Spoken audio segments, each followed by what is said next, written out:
authorities continue to urge the public to keep a watchful lookout for a serial killer who remains at large and is extremely dangerous. You seen this?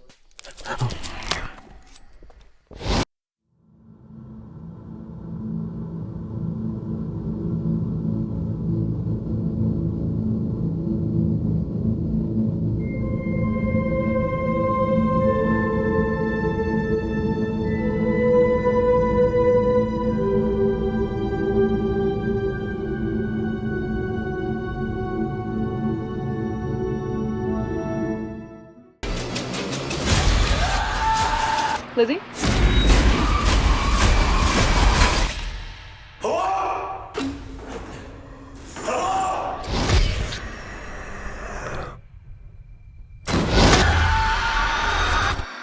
Welcome to another episode of Lost or Found here on Horror Fiend TV.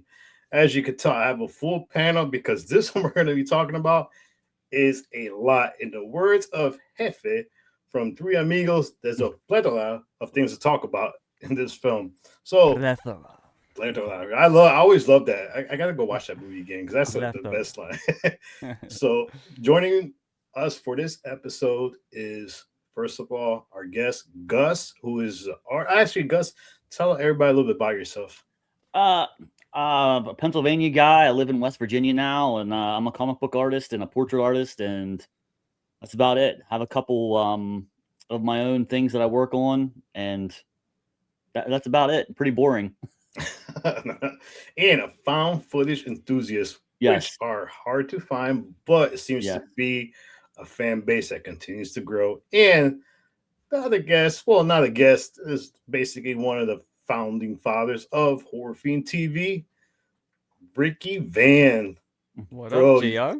You ready for this one, man? Yeah, I heard about this film through word of mouth, social media, and I never got a chance to watch it. And I know somehow I think you brought it up because now I found out Gus is the one that brought it up to you. So awesome. I'm glad it got put on streaming, so I got a chance to check it out. So I was excited. I'm excited for this. Oh yeah.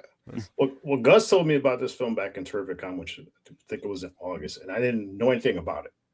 And when I started looking more into it, I'm like, this sounds pretty crazy. You know, when you read the synopsis of it, and the fact that it wasn't out on streaming for a while. I mean, it just recently hit Hulu. I think about almost a month ago. So I waited this whole time because you could even basically rent it at the time. So I'm sitting there like waiting and anxious to watch this film. And yeah, I mean, this one it's currently streaming on Hulu, which is, I'm glad, even though there's commercials there. But, you know, watching this film, you kind of need those commercials to really take in what you just finished watching.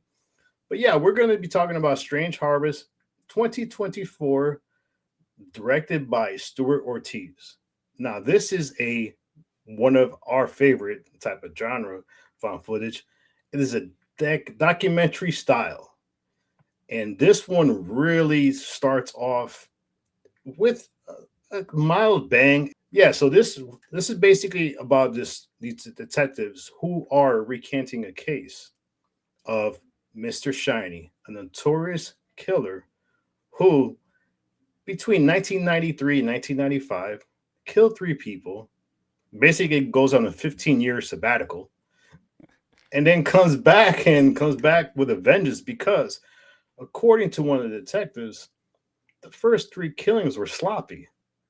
So my man had 15 years to prepare for what he was about to bring. And I would say this is probably one of the most talked about found footage films I've seen as far as social media. I mean, Rick had mentioned earlier.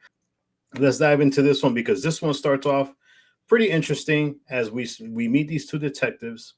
And with any documentary, especially with a serial killer, there's always this case or these killings that they use to hook you in. So I'm going to start with you, Gus. First did the case of the Sheridan family hook you in the minute we got introduced to it? Yeah, pretty much. It was straight vibes from like Seven, or any type of real life gruesome true crime documentary. Like, it just seemed straight out of a true crime. So yeah, it hooked me in right away. What about you, Rick? Yeah, absolutely. Like Gus said, the true crime aspect of it, I wasn't expecting at all. And I swear, like, not even 10 minutes into this movie, I thought to myself, I know GR is gonna love this. It has a lot of strange land types vibes to it in a sense. And I love the realism in it. I mean, it's we'll get into everything else later, but as far as hooking me, yeah, what I liked about it is the movie just it starts. You know, it wastes Mhm. very little time in anything. The movie begins, you're introduced to your main characters. You got this first kill, and it's this family, this horrible scene, and then you all of a sudden, not only does it introduce to you the character of Mr. Shiny, we don't know his name yet, but we know he's a serial killer who kills people in a ritualistic way, but there's also a mystery element added to it right off the jump. And this is before it even goes back, all right, now he's gonna go back into the 90s, his 3 kills, and then like you mentioned, his little break, and we're in the present. And I like how it goes back and forth, but it starts in a way like it just hooks you from the very beginning, just the way it's done. I really did enjoy that. I thought what was interesting too is the shock value of that first scene. I mean, Ricky, you're a massive fan of practical effects. I mean, those practical effects on those three bodies were just amazing. Yeah. Yeah. And I like that they did not shy from showing it. Even the kid, like Oh yeah. it's supposed to be via police cam and the footage they capture, and they're gonna Hmm. capture everything. And I was afraid, oh man, hope they not. I don't want to see kids in that position, but if you're gonna make a film like this, unfortunately you have to show certain elements that's gonna add to the realism, and it's gonna keep you like, should I even keep watching this? Because but yes, I need to know what happens in this story, Hmm. but it's gonna be some crazy shit. One of my favorite lines from that opening sequence when we go into that scene is, I mean, we're all thinking the same thing. You see these three bodies and just horrific, just decomposing. The fact that the guy went and cut their artery and they basically bled, and then you have the cops, looking up, and then there's the symbol that we'll discuss later on, and the cop goes, "Oh my God, he's back." I thought that right there, just like, oh Yes, that's shit, this is that's what gonna I be. mean. Yeah. I mean, And, what and they about you, also Gus? added the fact, real quick, I'm sorry. The Okay. fact that they said that most killers kill and they bounce. This guy actually went out to his vehicle, got a ladder and something to use the blood of his victims to paint that giant like image on the ceiling. That was very methodical. But what do you thought about that scene, Gus, in general? I like agree with what he said. I actually made a note to like how good the practical effects looked on all of pretty much all of the corpses, like the photos from all of the police scenes. I thought they were all done like super super well, and it was real like moody, like a real moody atmosphere in that scene and most of the other scenes. Um, yeah, like I didn't even think about what you said. He'd had to go out and get a ladder and come back in and draw that on there. Like that makes it extra creepy. I didn't even like really think about that. Yeah. What I thought about that too is the fact that we'll talk about it later when he does all these killings. How we got the detailed description of how they thought what he did, Hmm. and I thought that as far as the true crime scene, mockumentary was very telling and it dragged you even more because you're sitting there like, what the fuck? I mean, there's Hmm. one I'm going to talk about, one of the next questions, but one of the things this film also did is, like I said, they introduced us to the friends of the victims, the cops, and I thought that was interesting because a lot of films really don't. I mean, we're all big shock fans of Poughkeepsie tapes. In the Poughkeepsie tapes, you didn't get too much of the background of the detectives or Hmm. friends of the victims. This one actually did it. So, Rick, I'm going to ask you the question: did you think the fact that we got background on the detectives and the friends of the victims, did you think that actually helped, or did it take away from the film a little bit? No, no, it helped tremendously because they kept the cast small. It's only the two detectives, Joe and Lexi, which is funny. Those are the two names. It kept it to. It kind of reminded me of the old GI Joe profile cards when you bought the figures back in the day. It had those little handwritten notes in the back. Their favorite cereal and stuff like that. Little tiny details. So when you got the little background on the two detectives, it humanizes them. It Hmm. makes them. You're not seeing them as actors. You're seeing them as real people. I think that, and they kept it small too. And even when like the talking heads, they didn't bombard you with all types of people just chiming in. But then certain movies like this has the habit of doing that. Then you get lost. You're like, wait a minute, who's who? What's going on? Mhm. And I like how they streamlined it in a way that they kept it simple, and they kept it to the mockumentary style of, you know, like the true crime show, like Mhm. something you'll see on ID. If you see it on there, it's a good chance they kind of did it here. So if you're a fan of that, and if you could like lose yourself in this movie, it's gonna add to the creep factor of everything because you're gonna think it's real. I'm not. When Yeah. this movie was over, I had to check. Wait, was this a true story? Mr. Shiny, was he real? Like, I like that. So yeah, to answer your question, I think it helped a lot. Yeah. Yeah. What about you guys? Yeah, definitely. What everything he said, they really did a good job because any true crime that you watch on TV, like on an ID or whatever, they do that on there. They try to give a little bit of background on a victim, on the detectives, and they give a little background of their life and all the little behind the scenes stuff. And they try to do that in this, and I think for the most part they did it. Like they were able to step away from killings and make them seem like real people, and not actors. You know what I mean? So yeah, it worked. No, I agree. I thought it was done very well because you had Joe and Lexi were just like polar opposites. Joe was that, that veteran who cared, he took his job seriously, and basically he had the burden of what happened to all these victims, on his, like he carried it with him. Where Lexi was like, I hope he's done.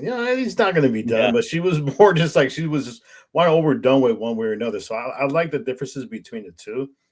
And I like the when they brought in friends of the victims because now you had, we watch a lot of horror film, and when there's a victim, they're a victim, and that's it. This one, like, we're gonna tell you this is the victim. We're gonna give you a little backstory about them. So we're gonna make sure that we're hammering at home that these are real people. And like Ricky said, when I Mhm. was done, I went looking. I was like, was this really a case of Yeah. Sam Burton? But that's what I like about the way this was done. But one of the things of this film, and before we came, we're talking about this, me and Gus were talking about how this film, because of the shock value, how like we were mentioned before we came on, to record that the film didn't have a long theater run, and because of the shock value of this film, it wasn't. This is not the type of film that you're going to leave in the theater for a month because you're going to get a lot of basically demonizing of the film. People are going Mhm. to basically bash the film for what it is, but let's talk about it. So, what were the most shocking scenes of this film? Rick, we're not going to include, the death of Caesar, the 48-pound pit bull, because I knew you're when I seen the pit bull, I was like, oh, Rick's going to get so pissed. Mr. Shiny killed the pit bull, Yeah. but the pit bull went out fighting. But Well, they didn't like, show it though. They they didn't covered show them it. at No, least. They had the yeah, decency to, "Hey, don't show the animals." Thank no, you. no. Well, I'll go with you first, Gus. What was the most shocking, basically, moment of this film for you? Um, I thought it shocked me a little bit when he went into the girl's bedroom and just shot her with a gun, like real quick, shot her with a gun. I mean, that was shocking in itself. And then when she woke up, that was that. Then that was even more shocking. So I guess I mean, you guys know the events that led up after that in the hospital and all that was like, I was like locked into the screen when all that was going on. I thought that whole sequence there was, really, really kept you engaged. About you, Rick? Yeah, same. What I liked all about that scene was, with this day and age, you see uh, content creators like that all the time. Young teenagers, and she was acting natural, like like somebody who does social media content would act, and just she's expecting her parents to come, and then what I really love is when she walks out of the room and they pause for a few beats. You're like, oh my gosh, she's gonna run into him. She's gonna run into him. Then when you hear her scream, she Mhm. comes in, locks the door, and like what Gus said, when she's backed up against the wall and he just comes in, static shot too, no fancy editing or nothing, Mhm, just mhm, shoots her, boom, boom. That looks so real. I'm like, mhm. oh my god, and because the realism that it added, and even when he walked back and shot her a couple more times, then he looks into the camera and he doesn't even try and block the web. He don't care about he just grabs the lipstick. That was very, very creepy. And this guy is very uh the way he kills people too. Like I don't want to take too much away from what you're gonna say, Jar, but the way these kills are portrayed via like cell phone cameras, security footage, body cams, like they're all different. And Mhm. whether it's by leeches or blowtorch, like I mean, this guy really had a way of fucking people up, and it just felt real because the way it was shot, and like you said too, Jed, they go out of their way to show you the victims. Like, and they don't always gotta show you everything too. Like the young guy at the donut shop, Yeah. like he was killed off screen. Well, no, well he no, he got stabbed a few times on screen. But when they dragged him, they didn't have to show everything. You knew already what was going to happen, and that just adds to that, man. So yeah, I think that those elements made it. I think the shock factor works because of the way it was portrayed. No, for me, I mean, every kill was just, I'm sitting there like, how far is this guy gonna go? And the fact that, you would think some of the victims die quickly, and then you have, for example, I'm sorry, that pool scene where the barbed wire is around and then That basically that guy in the water, and they were saying, oh, he made sure the pH levels were good in the water because he was breeding these leeches. yeah, dude, The yeah. victim died in 3 days from basically getting attacked by these leeches. I mean, I thought that was, I thought Saw when Mhm. I was like, this guy must be really a fan of Saw, but and the scene where he shot the girl, and what I liked about that is the aftermath. Before the hospital, we get Joe basically telling us, oh, the reason she survived because it was a 22 caliber bullet. Because not for nothing, when she got shot and she came back, I'm like, what the hell? But the fact I needed that explanation of, well, it was a 22 caliber bullet, so that's why she survived. Because you're saying that like he shot her point blank range, but yeah, Mr. Shiny, which I like the name Mr. Shiny, even though he signed Albert Shiny, but Albert, right? Yeah, Albert. Albert Shiny, that his real name was Leslie Sykes. So it's just so Rick, I mean, we've all watched a lot of films with serial killers. I mean, Yeah. what did you think of the character of Mr. Shiny? I like you had mentioned, they actually gave this guy character progression as well. A great development because at 93, he was sloppy. Like the way he killed people. It was just more in line of what a serial killer would just do now. Just gut you, dump you, and leave all this evidence everywhere. But never fingerprints, which is weird because when he walked into the girls' room, he had no gloves on it. Yeah. I was looking for that. I was like, oh, wait a minute, is that a flub? I don't know, because they mentioned later, oh, he wears a whole like a hazmat suit or whatever that was. But I the fact that this dude had a spiritual experience in the 90s going into a Mhm. cave, and that changed him. So that tells you, okay, now he's being he's motivated, or more or less he's driven by something. He's got a mission now. And then once we learn about, like, he goes to Jerusalem, and he goes to all these like foreign, like European Yeah. countries, right? Just learning about like like spells and occult and shit like that. Now you're like, oh, now we're getting into like something more like make Satanism. Like, what's driving this guy? Then the whole mystery with the whole symbol he kept drawing everywhere. All those things makes Mr. Shiny who he is. And then he's methodical. The way he sneaks into that hospital as a fucking nurse. And believe me, it may sound silly, but the way people are, he could pull something like that off, except for maybe the blood.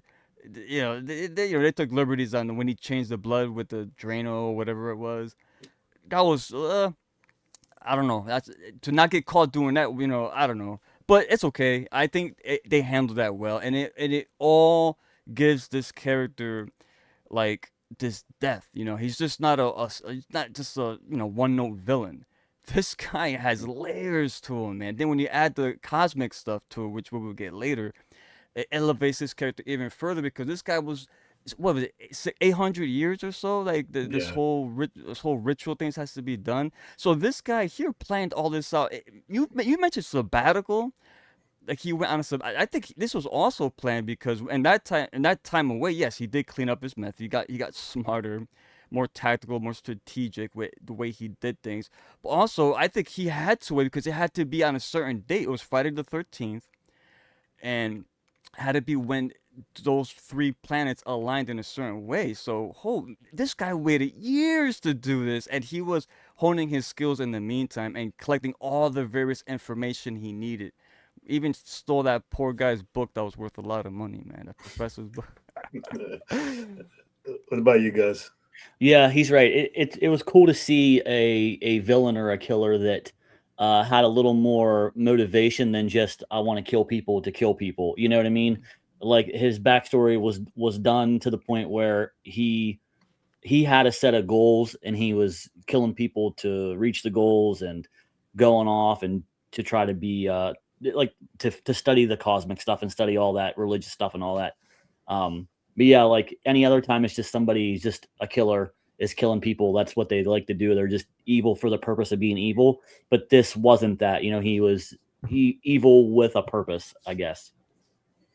Yeah, there was a lot of things of his character like that. The one thing that I found this just astonishing, that hospital scene, was when they were like, yeah, he portrayed a nurse. Actually took care of 4 patients. Yeah, they did say that. Yeah. Took care of 4 patients, that he knew all the terminology. Mm-hmm. So this guy was so well educated. Good show, yep. And you wouldn't have thought about that, you know, with his appearance and, you know, the way he, you know, he appeared as far as, you know, in some of the scenes. But, you know, and to top it off is only 2 of the victims that were killed the exact same way, and that was the family. You know, both of them were genuine blood. Those are the only 2 that were repeated.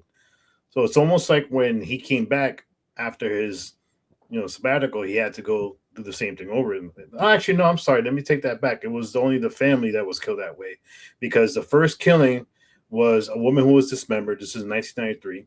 And the second killing was the 82-year-old male who he broke into a assisted living home and basically killed him with an oxygen tank. And then a shocker, you know, a 12-year-old boy, which he you know, weighed down. And the fact that he didn't have like a lot of serial killers have certain types they go after. And he researched everybody, which that's another thing. I was like, this guy actually had files on all the victims. They're saying, you know, was he paying off cops or was he paying off investigators? Which leaves a big question. I mean, this is the biggest loophole. I mean, plot hole, I'm sorry. And this whole movie is, where the hell did this guy get all this money from? And was he funded? Because if this was something of a cult, you know, who was really behind it, which you kind of get a hint of it that there might be a sequel to this, you know, because they kind of left it open like that. But yeah, I thought Mr. Shiny, I like the name Mr. Shiny, which for me, serial killers, you know, like one of the names I hate the most, and Rick knows, is the Grabber. I love the Grabber. But Mr. Shiny, I like the fact that. But you like Mr. Shiny. The fact that his name was Albert, he called himself Albert Shiny, and he just wrote Mr. Shiny. The mask was cool. Yeah, the mask is very original, cool. Which I liked a lot. I don't know where he got the concept of it. Yeah, and it was. It didn't need to. And the fact that he had the mold to keep making more masks. Yeah. And there was another thing in this, that the fact that one of the killings he did, they called it the Blood Eagle. Oh, the Blood Eagle! Holy shit! I had to research that, bro. Like, what the fuck is real Blood Eagle? Oh my god, yes it is. Well, let's talk about that real quick though, because you had this security guard go on TV basically saying, "I snitched him out," which had the reward. Yeah, he's stupid for that, right? And then, I mean, what did you guys? Because this was one of the most talked about scenes, and a lot of people who actually reviewed this. Yeah. This was one of the scenes they talked about the most. Is like, what was your impression once you seen the Blood Eagle killing, Gus? I mean, I thought it was gross, and I mean, I thought that it was gross in the context of the movie, you know, because there was people that saw it and reported it and saw a corpse with their back splayed out. But I will say this: I seen that effect done better on Vikings. On the TV show Vikings, I seen that effect done a little bit better. Not to say they did a bad job of it. They did a really good job of it, because you could see the spine and everything, you know, when they came around the backside. But Yeah, I mean, it was a cool kill. It would have been a cool like a cool way to have the body up there. What about you, Rick? Yeah, what I really loved about that is not even the visuals, it's the way it was described. You know, just what is the way they described exactly what the blood eagle was. You know, just ripping the back, the lungs popping out, like just you're just sitting, and you're still alive too. You're not dead right away. You slowly fucking perish. I think that was to me what was more like gruesome than just looking, because we see this shit all the time, Yeah. but having it described that way really added to it. What I think was even cooler about it was the psychological effect it had, because nobody gave tips after that. Nobody wanted Yeah. to And do there was a anything. reason for that. You're right. Yes. It wasn't just done just to show something grotesque. He Mhm. was made an example of. Yes, everybody got scared, which is, I mean, it was smart. This guy was very smart for what he did. I mean, every time you would think he was going to get caught, is he outsmarted him in a different way. Let's talk about the ending of this film, because this is where I see a lot of people are split on this film, Mhm. because this film goes a whole different route, even though it was leading to that.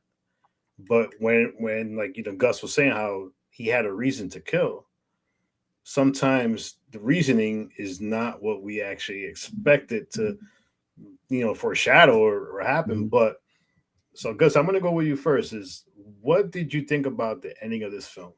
I thought it was handled okay.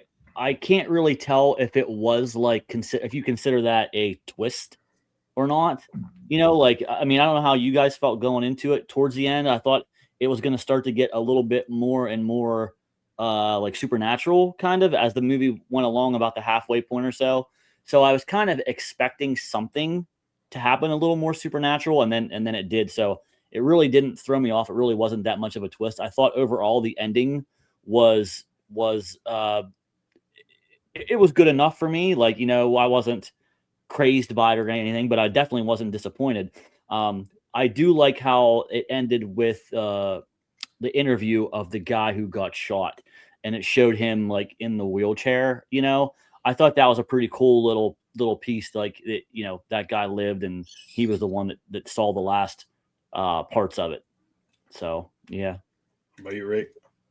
Um, yeah, uh, it's not. Yeah, I wasn't. It wasn't jarring to me because, like Gus had mentioned, if you really pay attention, the clues are all there along the way that there is something supernatural going on here. Especially then when they start adding in all the occult stuff. I mean, we know where that with that where what's going to lead. What's that going to lead us towards. So it wasn't jarring at all, but it did remove kind of like the grounded feel that I really enjoyed about this, Mm-hmm. and it went more from like realism to Mhm. now we're getting cosmic horror Yeah, stuff. yeah. Now it's going into the fantasy, the supernatural.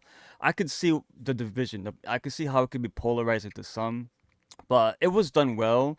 Well enough. I mean, again, seeing like a big like I'm assuming it was CGI, or I don't know how they did it. I'll have to see it again, but uh, it could have been done a little better.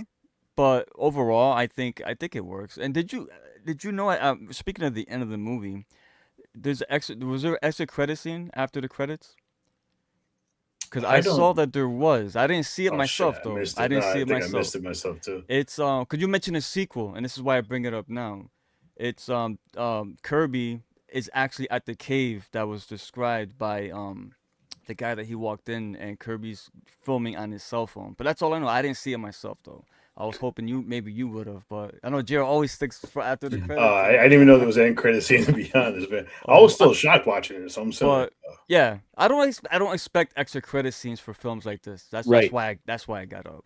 But I yeah, wanted to ask yep. you guys both if you thought this movie works better and still just as scary without any of the supernatural stuff, like without lights in the sky or like camera cutting out and things like that. Like, because to me personally, I felt like it was just as scary, if not scarier, if he was just a crazy guy that believed all this stuff, Yeah. that was killing all these people for something that he believed that wasn't real. You know what I mean? Which it could have gone that way, but it didn't. But to me, it worked just as good as a serial killer documentary as, serial killer documentary with a guy, worshiping a thing, a cosmic thing.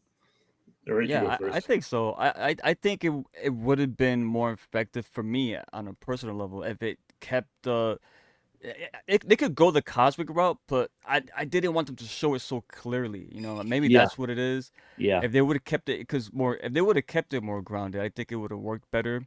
And but the supernatural elements too, like it was within the character because I thought they were going that route because when they mentioned he never leaves fingerprints or nothing, even when they went into his home that he was renting for like a year, where they Hmm. found the keys to the storage unit.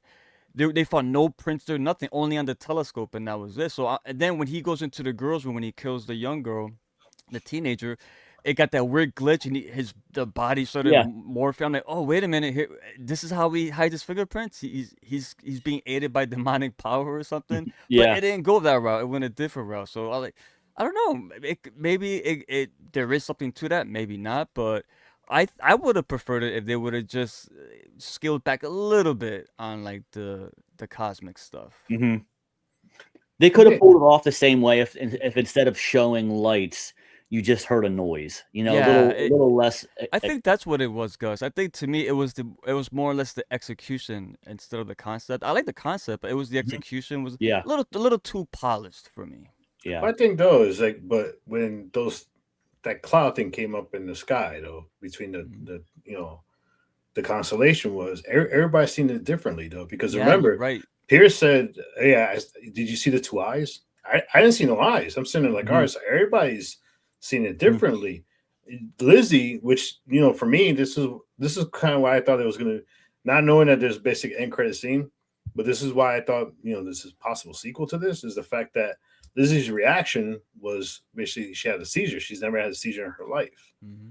And usually like in some movies, somebody has a seizure and something horror wise, something triggers when they had that seizure. So I'm thinking like, all right, is Lizzie gonna be basically the next one's gonna be Mr. Shiny? Hmm. Because it kind of leaves you, what was Yeah. the purpose of showing her having a seizure? Hmm. So She did mention like her other friends started having maybe not a seizure. I forgot what it was, but they were also having some kind of health to issue vertigo, after that. yes, Vertigo, was it vertigo? yeah, it was vertigo. So it's Yeah, something. It's something. everybody's seen it differently. And I think that's what That's a I good think. call. I didn't think Yeah, about that. They saw it differently. Yeah. yeah, for me, and some people just saw light coming down, which I didn't. It's like I like the fact that they showed the different angles and how people were interpreting what they saw. Yeah. Even Joe was like, I don't know what I saw. Do I believe in this? I don't know what to believe anymore. Lexi was like, I don't believe in any of that stuff. Yeah. It's over and done with. That's all I care about. They were But still skeptical after all Was that. there anything in the movie that kind of like just kind of like took you guys out of it a little bit, like any like eye roll moments or anything like they could have cut this and it made it a little bit better? Because I can think of one particular thing that I'm not sure if you guys would agree or not, but like when they interviewed the survivor, whose face was like oh, sideways, that kind of took me out a little bit. All the rest of the makeup and the effects were so good in the movie.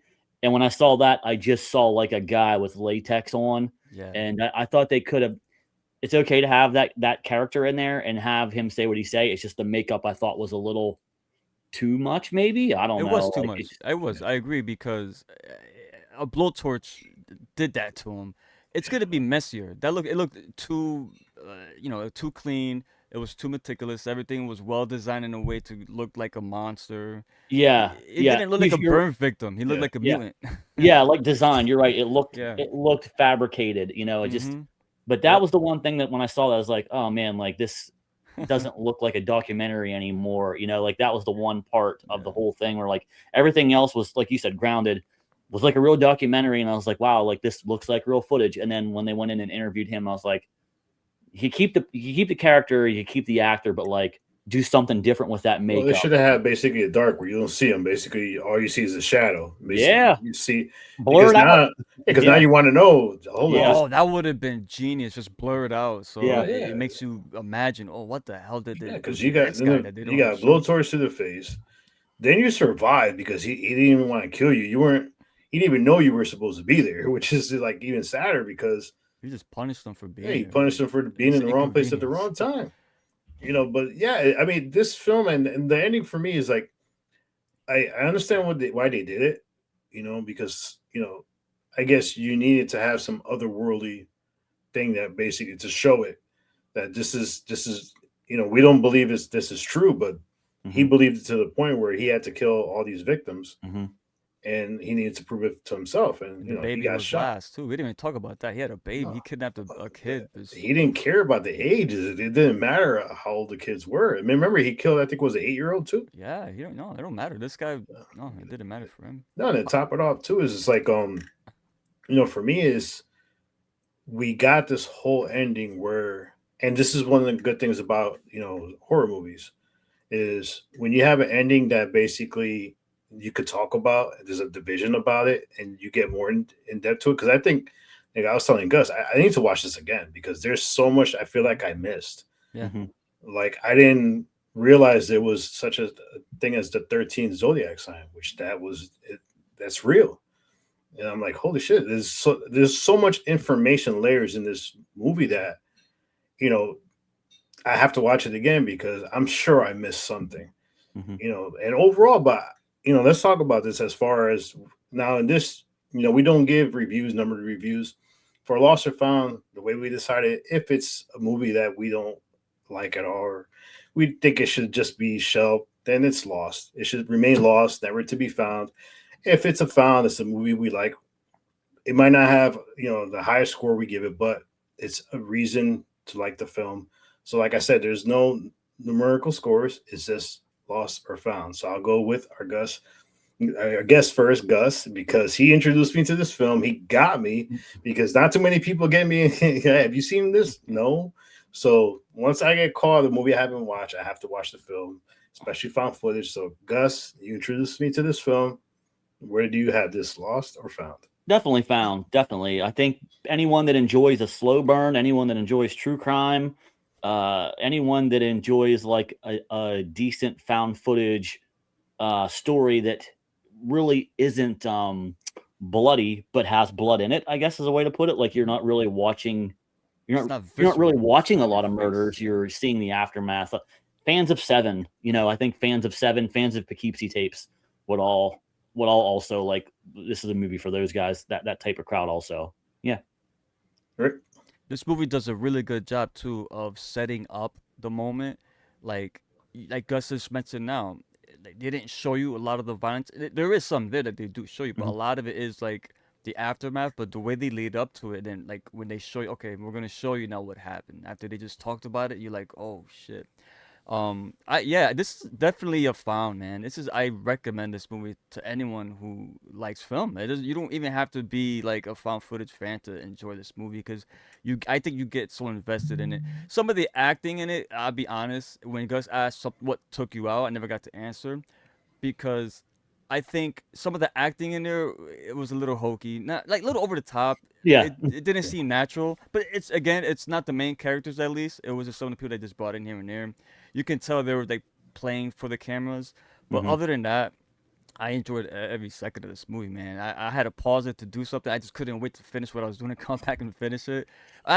We didn't mention too. What do you guys think about the jump scare, real quick, with the cop got shot in the face Oh, that shit was pretty at good. the end? At the end of That the was good movie, special effects. I wasn't expecting that because this movie's not the type of movie to do jump scares. It wasn't really, Yeah. So when that happened and they killed the guy, then he started stabbing the one guy we got the POV for. I was like, God dang! But stuff like that was effective because you weren't bombarded with jump scares. They picked their spot and it landed, at least for me. But it's a found for sure.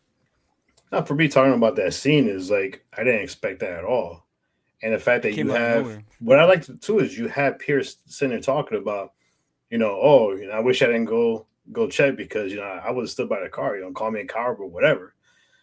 So the fact that you see what happened to him and then he's in a wheelchair, which I liked how they set that without showing We him in didn't the know. wheelchair. The fact that he's there putting it together, you're like, oh my god, he paralyzed this guy. Yeah. Mhm.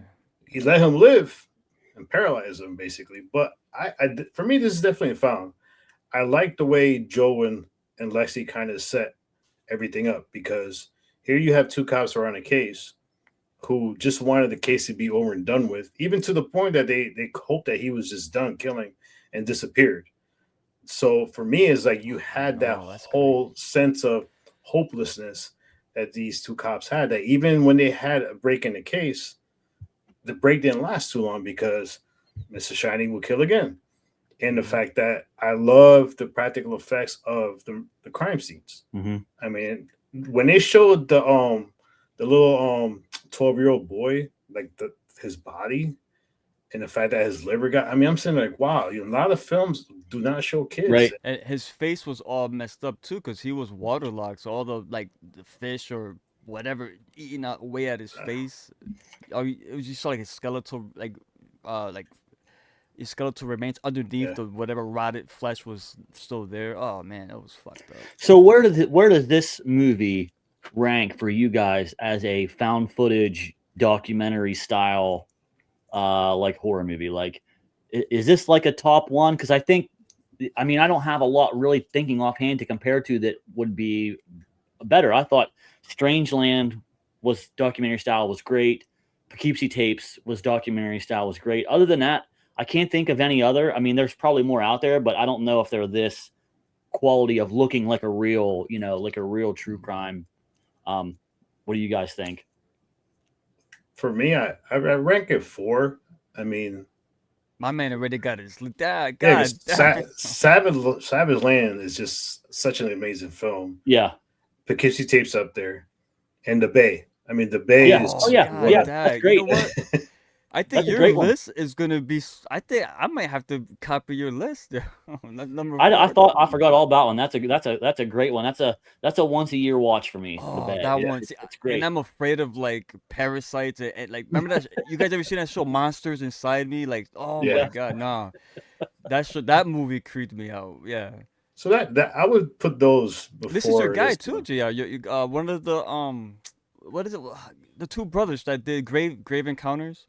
Oh, that's the Vicious Brothers. The Vicious Brothers. One of those guys is the director of this movie. Oh, they don't.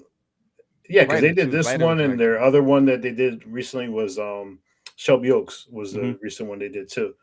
But yeah, I mean, that was Chris Stuckman, Shelby Oaks. That was Stuckman. Oh well, I think one of the Vicious Brothers executive produced it. Oh, you mean a producer wise? Yeah. Oh, got you. No, but for me, I mean, I'll be honest, this is definitely slipped into my top 10 of found footage. Because if there's a film that captivates you the whole time, I didn't want to get up for anything, and then every time a commercial break hit, I'm sitting like reliving what I just finished watching. I'm like, Jesus Christ. And then the fact that when you find out he abducted the 6-month-old, you're like, you felt it. You're like, what's he going to do with that? Yeah. I said, come on, dude, don't take the baby, man.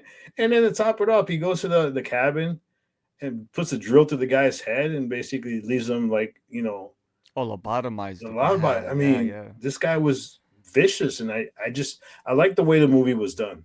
Mm-hmm. I do agree with, the guy who got burned that maybe they should have just did like the shadow of him conversating. I think it would have hit harder, when he said that I can't get a job.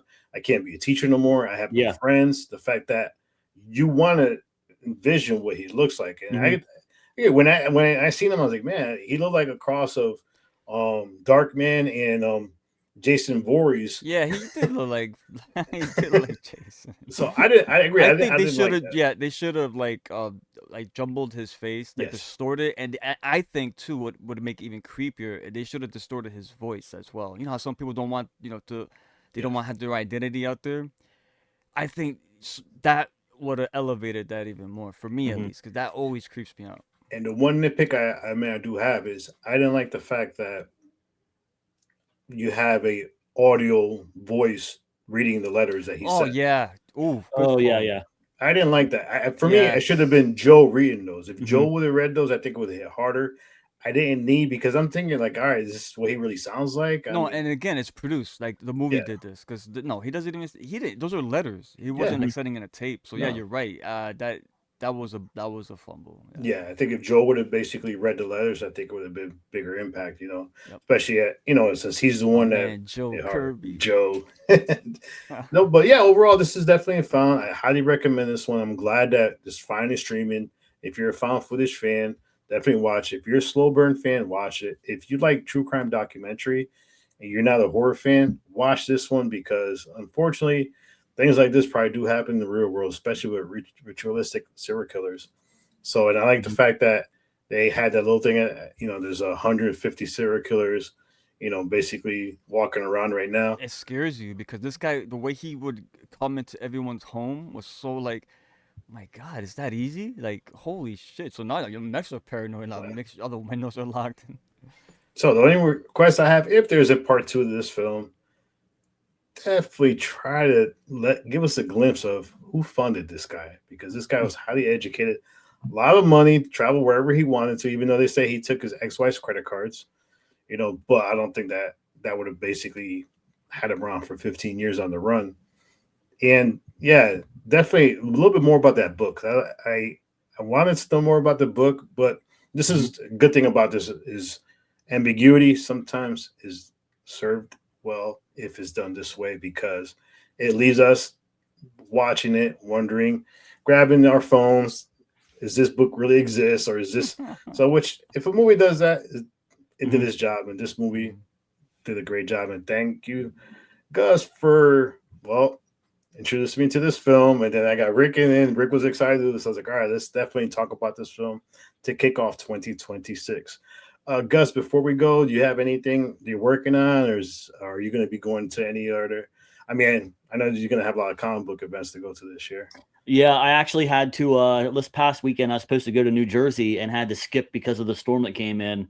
And it's like 6 hours from where I live, and I just did not want to risk it. So that is kind of a bummer. And then next month I'll be in State College, PA. There's a convention up there, and then the real shows don't really start then until like April through June. That's when like Heroes and all like the real big ones. But I would like to try a couple like horror cons this year. So I don't know if you guys go to any of those, but there's a couple that I'm like gonna try to get into this year. I've done a couple like covers for some horror comics, and I have enough like horror like fan art and things like that I could display. But I definitely would like to try some this year, even if I just go have a table and leave my table and then just go like fuck around as a fan, and just have my own fun there. So I know there's a great one in New Jersey, and I haven't gone to that one yet, but that one always does good. The CT, I mean the Jersey Horror Fest. Yeah. And I heard that one does good. I know we have one up here. They moved it from Hartford to Stamford. Okay. So that one, I think it's. I'll let you know when that one comes around, because right now I try to see who's coming yet. They don't have anybody yet. Like last year, I think it was the whole cast of Return to the Living Dead. Okay. It was there. Okay. So they always have a good, cast people coming around as far as movies go. And I'll let you know, when that one's going to be, and maybe we could just meet up there. Yeah. But Ricky, you got anything coming up in Horror Fiend TV? Well, we're getting ready to come back with our shows. Joe is coming back with his movies that fucked me up. Horror Italiano has just started as well. We're one episode in so far in our season 2, and next month and Friday we're gonna come back with live Brains and Brews every Sunday. I believe we're still gonna be at 7:00. And it's gonna change to 8 when we get towards the summer, but we'll keep you posted on that. As far as me, I have 2 more shows up in the air that are going to be coming.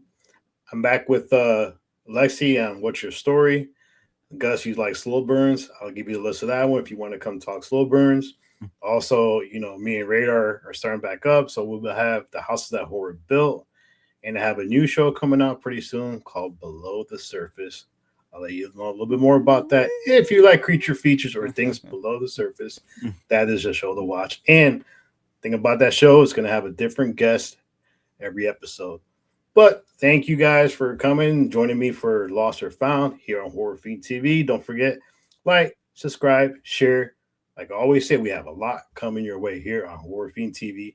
Don't worry, I'll be bothering Gus to come back because he is a horror fan, and definitely since I know he is a massive found footage fan, I'll send him the list, and he'll be more on this season of Lost or Found. Till next time, peace.